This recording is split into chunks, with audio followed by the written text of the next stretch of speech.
10 years ago today, an explosion ripped through the 200 block of Main Street in downtown Bozeman. A blast caused by a leaking natural gas line killed one woman, injured a man, destroyed 8 businesses.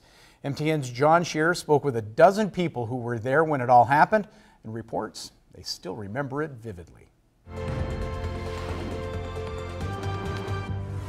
Here in this alley, one survivor of the blast, the Legion Hall manager, actually tried to sound a warning. He'd drive his vehicle back through the alleyway.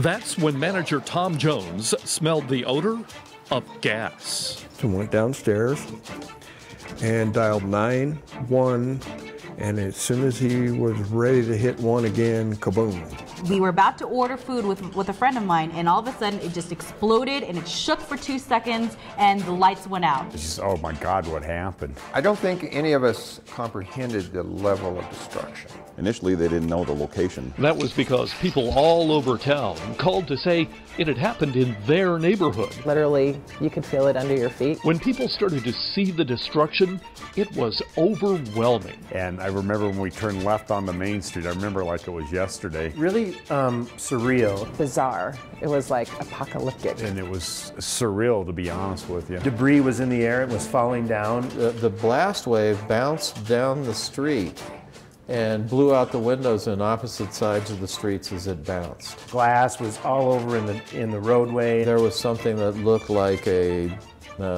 world's largest acetylene torch just blowing blue flame out of this big pipe. Back in the Legion Hall, Tom Jones just wanted to escape. Crawled up the stairs, got outside, and a fireman was running down the street towards him, still putting his jacket on. And he said, "Are you all right?" He said, "Yeah." He said, "Get over to the fire station." There were other close calls.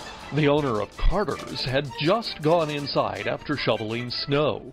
The Rocking R's bookkeeper went to the owner's other business that morning. Everyone was kind of dazed because nobody really knew what was going on. It was definitely frightening, especially when you don't know what's caused it quite yet. Hawthorne Elementary was evacuated.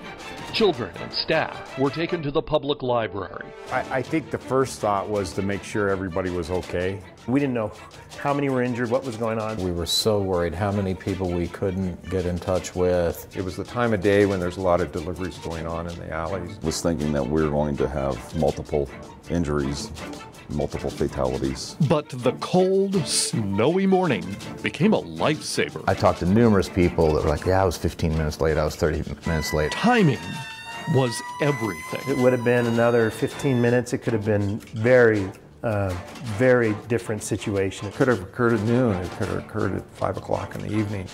It could have been much, much worse. Initially, about 15 people were missing after the blast. All were found safe, except one, Tara Bowman. She was killed by the explosion. In Bozeman, I'm John Shearer for MTN News. Now, memories of Tara Bowman coming up tomorrow on Montana This Morning, and then, of course, at the 5:30 and 10 o'clock news.